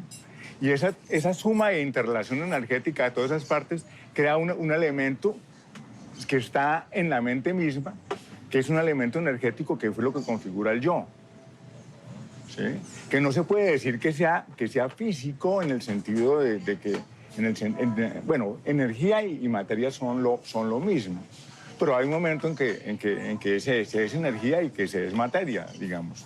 Hay una transición entre energía y materia, aunque sean la misma cosa. No puede surgir la energía sin la materia y no puede estar la materia sin la energía. O sea, son una unidad ahí que gravita alrededor de nosotros, que gravita alrededor de la conciencia del sí mismo, la conciencia de lo que somos, ¿no? Y ahí es donde se coagula el ego.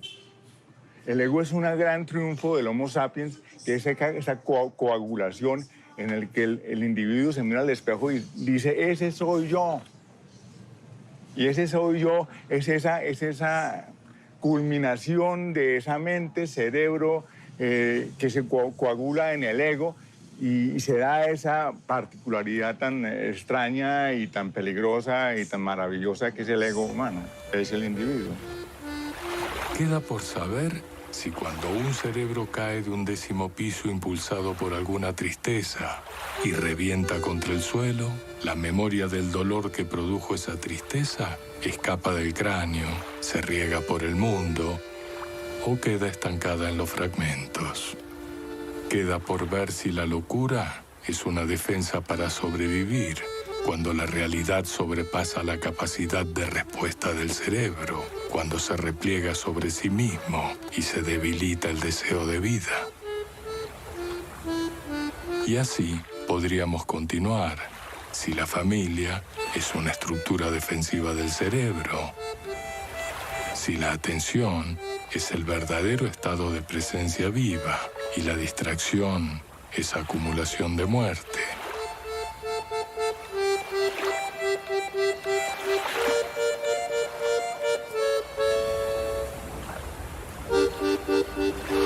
Por otra parte, si lo que comemos provoca cambios en la química del cerebro y también en la comunicación entre las neuronas, y si sabemos que esto incide en nuestros estados de ánimo, nuestros impulsos, las decisiones que tomamos, y si la comida que engorda de forma desmesurada el cuerpo afecta al hipocampo, donde se consolidan los recuerdos y atrofia zonas del cerebro, la adicción a los alimentos llenos de azúcar, grasa, sal, ¿es en nosotros una tara suicida del cerebro? Me llama la atención las distintas formas de olvido que tenemos los seres humanos, ¿no? En particular, a mí me sucede que tengo una memoria emocional bastante frágil. Me suelo olvidar rápido de aquellas cosas que me han pasado en la vida y que a lo mejor para otra gente suponen un ancla en términos de rencor o de amor o de odio, ¿no? Que luego va definiendo sus relaciones. Yo esto no lo vivo así, ¿no? Mi memoria es muy racional, acumulo datos, esto sí, y me acuerdo de aquellos, pero los emocionales ya tengo cierto Alzheimer emocional congénito, ¿no? Y entonces me preocupa menos. La memoria se forja y es muy fuerte cuando es traumática para nosotros. Esa es la memoria, la número 1, la primera que no se nos olvida. Después, Si vamos a ver, digamos, las cosas placenteras, son muy fugaces dentro de nuestro cerebro, por supuesto que no nos afectan emocionalmente y rápidamente las olvidamos. A veces me ha dado miedo perder la memoria, pero también, más que miedo, me da curiosidad, que perder esa sensación de haber vivido y de la experiencia vivida, también del tiempo sucesivo y del yo, en últimas. Y quedan las preguntas que no sabemos si algún día se podrán responder. ¿Habrá risa la próxima vez? ¿Habrá música? ¿Habrá olores? ¿Habrá afecto? ¿Habrá vida? ¿Habrá otra vez? ¿Qué será descansar?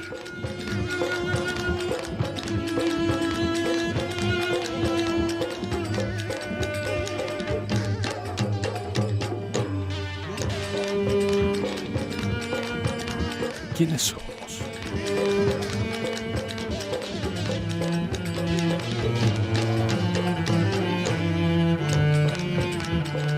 Escribió el poeta Loren Eiseley, en cuanto a los hombres, esa infinidad de pequeños estanques separados con su propia vida corpuscular.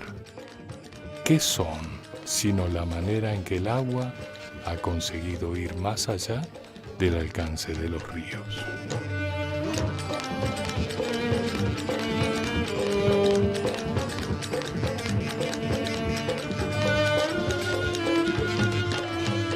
¿Quién soy?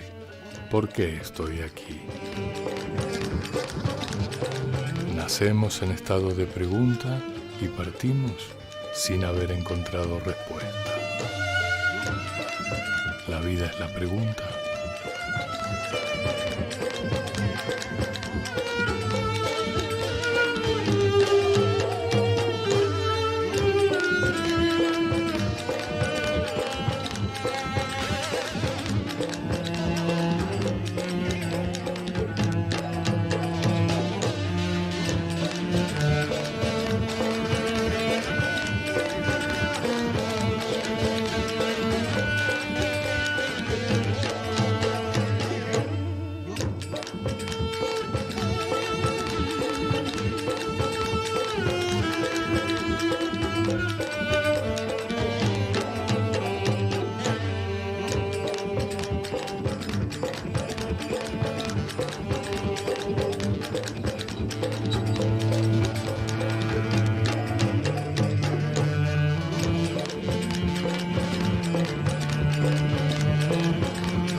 Hola a todos nuevamente, buenas tardes. Estábamos viendo el documental ¿En qué parte del cerebro estás tú?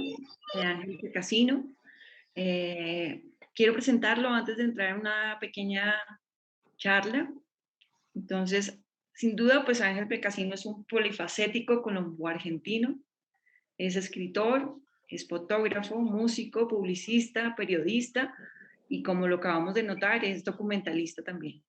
Para esta charla nos va a acompañar el director del Encuentro Mundial Educar para la Vida, Guillermo Solarte. Guillermo, ¿cómo estás? Hola, ¿cómo están?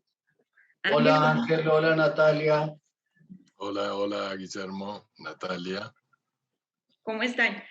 Creo que no vamos a tener mucho tiempo, así que les dejo la palabra para que empecemos un corto diálogo en lo posible.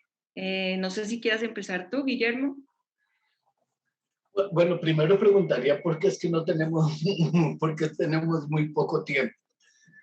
Eso dificulta el diálogo y se convierte en un obstáculo inconmensurable, porque hablar con Ángel, hemos hablado y podemos hablar horas con cualquier amigo.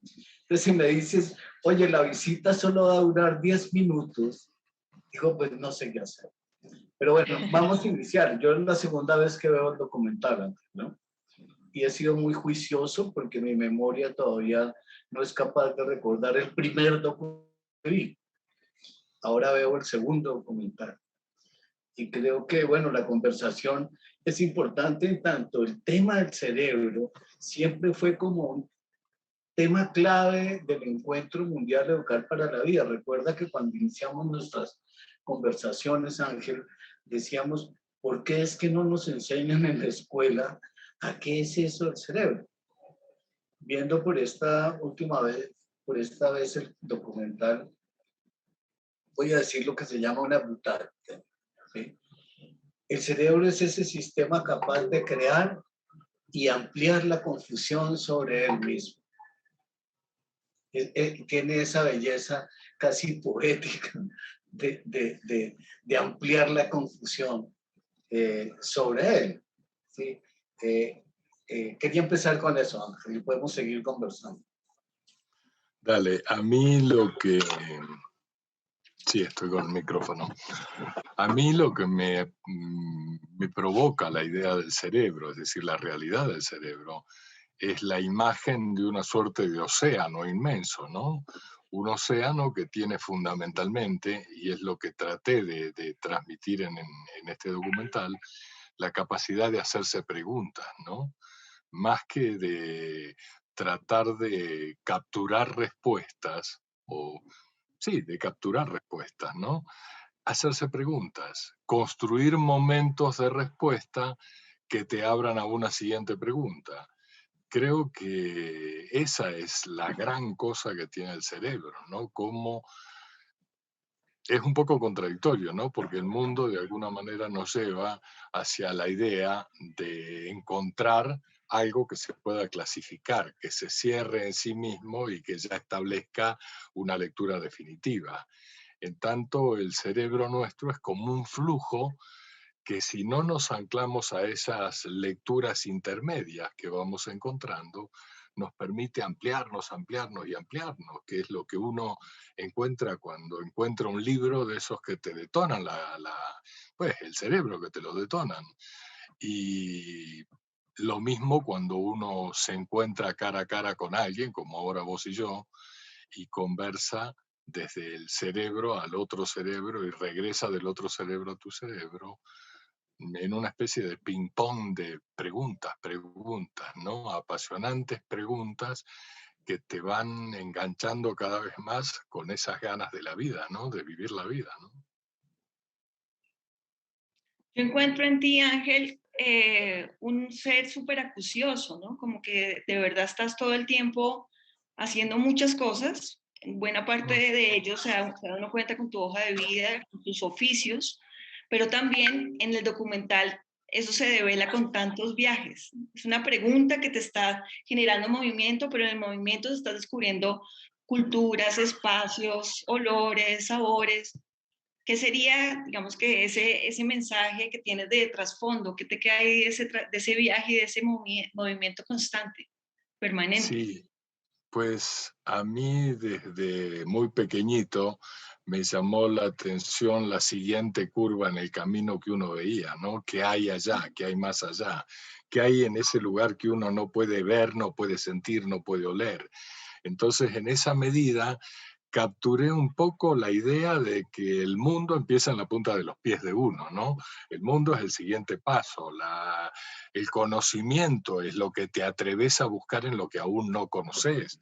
Y en esa medida, qué sé yo, hay un montón de cosas que siento que todos nosotros, todas nosotras, tenemos digamos, el potencial de desarrollar, ¿no? El potencial de tocar, de sentir, de probar, de convertir en otra cosa, de asociar, ¿no? Entonces, simplemente es una cosa, un impulso constante a ser consciente de que el tiempo es corto, de que esta maravilla que tenemos, que es este tiempo en escamas, ¿no? Que nunca lo he sentido lineal. Siempre he sentido que nuestros tiempos son muchos tiempos. Son los tiempos de la amistad, son los tiempos de lo que estamos haciendo, son los tiempos del sacrificio cuando nos toca, son los tiempos del dolor, de la alegría, bla, bla, bla, y todo eso produce un conjunto un poco cuántico, ¿no? En nosotros. Y a mí pues, me apasiona estar despierto. Por eso hoy yo solté una pregunta que era, frente a veces a la apatía que uno siente, frente al aplanamiento de la inquietud, diría, si no sería bueno educar para la vida utilizando como camino el despertar la atención, ¿no? El despertar las ganas de estar despierto, de captar las cosas, de ser consciente. Eso, Natalia. Ángel, quiero como volver al tema de la confusión. A ver, Me parece que cada vez que avanzamos a hablar sobre el cerebro, ¿sí? Sí. No logramos nunca precisar desde los profanos, porque hay algunos que han avanzado científicamente en la comprensión de ese sistema complejo. Sí. Siempre me queda en la mente aquello de San Agustín, que si me preguntan qué es, no lo sé, y si no me preguntan, lo sé. A mí me pasa algo con el cerebro así. Sin embargo, al ver el documental se despertaban unas dudas. Nosotros que hemos trabajado muchas veces juntos, uno diría que el cerebro es como ese sistema que procesa lo que hay afuera a partir de los 5 sentidos. Pero me parecía que en el documental no aparecía de alguna manera lo más importante de este proceso, que es el lenguaje. Hace poco escuchaba un debate sobre esto en la televisión francesa y apareció un escritor, poeta, él, no recuerdo el nombre, y decía algo así maravilloso, que sin las 24 letras nosotros no podíamos descubrir nada. Que nosotros, como seres humanos, ¿sí?, teníamos la posibilidad de ser o no ser en la medida en que teníamos esas 24 letras. Esas 24 letras las armábamos y las desarmábamos para comprender lo que es el mundo y entre esas cosas lo que es el mismo cerebro. Y me parecería que parte del asunto de la, digamos, de la incapacidad que tenemos los seres humanos para comprender en su exacta dimensión lo que es el cerebro, aquel patinar entre que si el cerebro es la masa o el sistema o las neuronas, toda esa gran confusión, ¿sí?, podría ser enriquecida a partir de esa articulación entre el lenguaje. Yo diría más con el poeta francés, entre esas 24 letras sueltas, los instintos y la máquina que procesa o el sistema que procesa, ¿no? Pues, bueno, 2 cosas. Una, que me quedé pendiente en la respuesta a Natalia, que es el caminar, el moverte por el mundo, es entrar en contacto con lo que no conoces, con lo que no te es habitual, con lo que no te es parte de tu normalidad cultural, por decirlo de esa manera. Y en esa medida me parece que el mostrarse, el caminar, el avanzar, el retroceder sobre el territorio, son caminos de conocimiento muy poderosos. Yo por lo menos en mí lo he vivido y tengo esa certeza de que el viajar, el exponerse a otra gente, el exponerse al encontrarse con esa otra gente es muy enriquecedor. Un punto. Segundo punto, querido Guillermo. Sí, para mí el cerebro es un gran océano donde están las 24 letras. No fui enfático en el tema de las letras. ¿Por qué no fui enfático? Porque una cosa que me faltó, porque no la volví a encontrar, fue encontrarme en un pequeño diálogo que pretendía con personas limitadas en su capacidad de hablar y escuchar, es decir, lo que llamamos sordomudos, ¿no es cierto? ¿Por qué? Porque en 3 o 4 oportunidades en distintos lugares del planeta que habitamos, por llamarlo, me encontré gente con esta limitación tramando hermosas discusiones, tramando esas cosas cuando uno se enfrenta y dice, pero ¿por qué no metiste el tema del lenguaje? Y expresando eso con la carencia total de las 24 letras. Y así como te digo de estos sordomudos y sordomudas, existen 80.000 millones quizás de posibilidades de comunicarnos. El lenguaje es una. El lenguaje con todas sus expresiones. Nosotros somos 24, pero hay otros lenguajes de comunicación que expresan de otra manera. Y hay momentos en que nuestro cerebro expresa maravillosamente diciendo cosas como ¿viste? Pequeños sonidos, particularmente en el encuentro amoroso, que es de lo más intenso de la comunicación entre dos cerebros traducidos en dos cuerpos. Los gemiditos, los murmullitos, expresan muchísimo más que las 24 palabras. Por eso no le di tanta importancia a las 24 palabras. Bueno, yo creo que la idea de hablar sobre el cerebro y llegar a lo absurdo y tener una conversación absurda es un rasgo increíblemente lúcido del ser humano, de la inteligencia del ser. Reconocer esa posibilidad de reírnos de nosotros mismos, ¿sí? Porque al final, pues nada, ¿cómo era que decía el poeta? Suaves brisnas al viento y al azar, era que decía el poeta, ¿no? No me acuerdo. ¿Te acuerdas del poeta? Creo que era de como las suaves brisnas al viento y al azar. No la tengo. Bueno, creo que no compartimos los mismos. En este caso. Vale, en este listo. caso. Bueno, querido, Natalia. Un abrazo grande. Dale, vale. Abrazo fuerte, queridos. Un placer la conversación. Buena tarde para los dos. Chao.